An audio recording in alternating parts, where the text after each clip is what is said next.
पंजाब में चुनाव की घड़ी नजदीक आने लगी है। वहां अगले साल शुरू में वोट डाले जाएंगे। इसी बीच प्रदेश में कांग्रेस की पुरानी बीमारी फिर उभर आई है।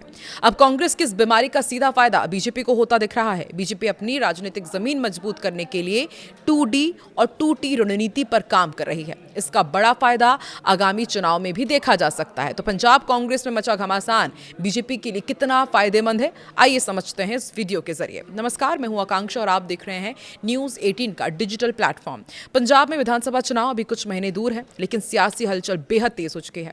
एक तरफ आम आदमी पार्टी सरकार बचाने को चुनौती से जूझ रही है, तो दूसरी तरफ कांग्रेस अंदरूनी कलह से फिर परेशान है।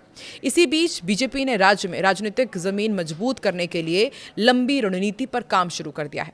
पिछले कुछ महीनों में प्रधानमंत्री नरेंद्र मोदी, केंद्रीय गृह मंत्री अमित शाह, हरियाणा के मुख्यमंत्री नायब सिंह सैनी के लगातार पंजाब दौरे इस बात का संकेत देते हैं कि बीजेपी अब पंजाब को अगले बड़े राजनीतिक मिशन के रूप में देख रही है।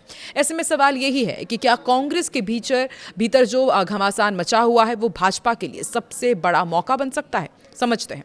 देखिए, 2014 के बाद बीजेपी ने देश के कई राज्यों में अपना विस्तार किया।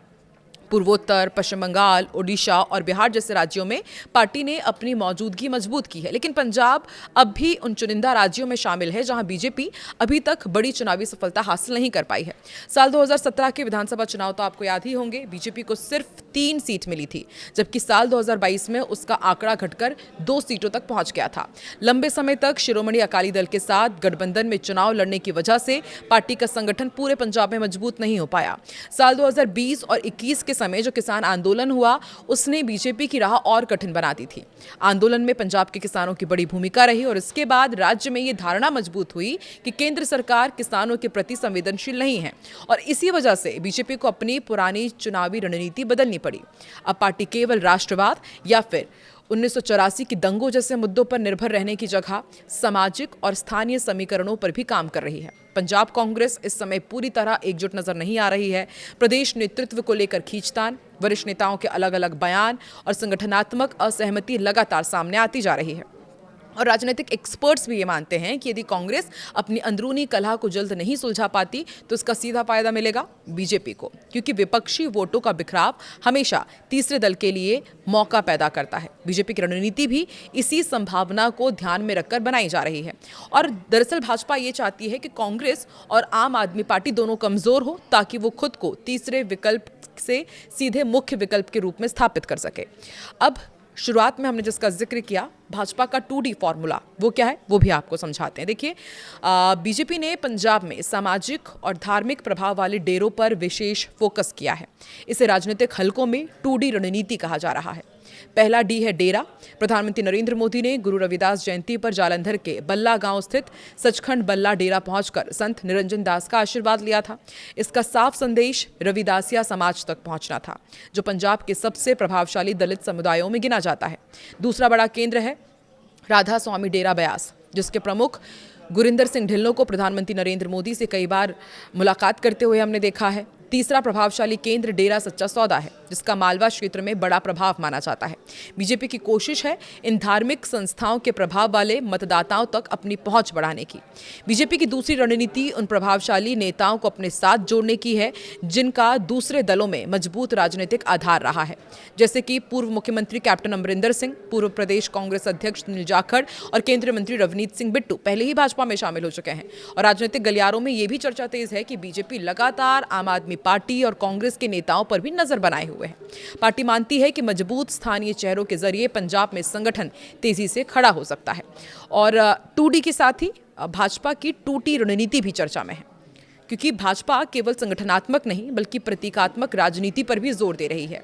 पहला T है टर्बन, यानी कि पगड़ी।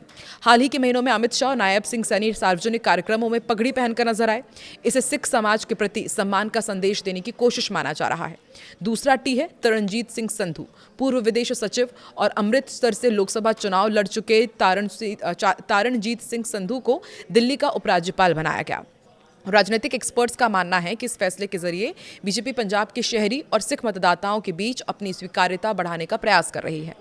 तो ऐसे में एक और सवाल जिस बीच उठ खड़ा हुआ है, पंजाब में जिस तरह से समीकरण बिगड़ रहे हैं कि क्या अकाली दल और बीजेपी फिर साथ आ जाएंगे। हाल ही के दिनों में बीजेपी नेताओं का शिरोमणि अकाली दल के प्रति बदला हुआ रुख भी चर्चा का विषय बना हुआ है। नशे के खिलाफ आयोजित एक कार्यक्रम में अकाली दल के नेताओं और राधा स्वामी डेरा के प्रतिनिधियों की मौजूदगी ने दोनों दलों के बीच भविष्य में फिर से नजदीकियां बढ़ने की अटकलें लगाई जाने लगी। यदि दोनों दल एक साथ आते हैं तो पंजाब की चुनावी तस्वीर पूरी तरह बदल सकती है। बीजेपी के सामने चुनौतियां भी कम नहीं है। आक्रामक रणनीति पर बीजेपी काम तो कर रही है, लेकिन उसके सामने कई बड़ी चुनौतियां हैं। पार्टी के अधिकतर बड़े चेहरे दूसरे दलों से आए हुए हैं। इनमें से कई नेता हाल ही के चुनाव में अपनी सीट भी नहीं जीत पाए।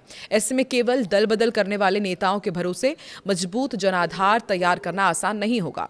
दूसरी बड़ी चुनौती है किसान आंदोलन की बनी हुई छवि।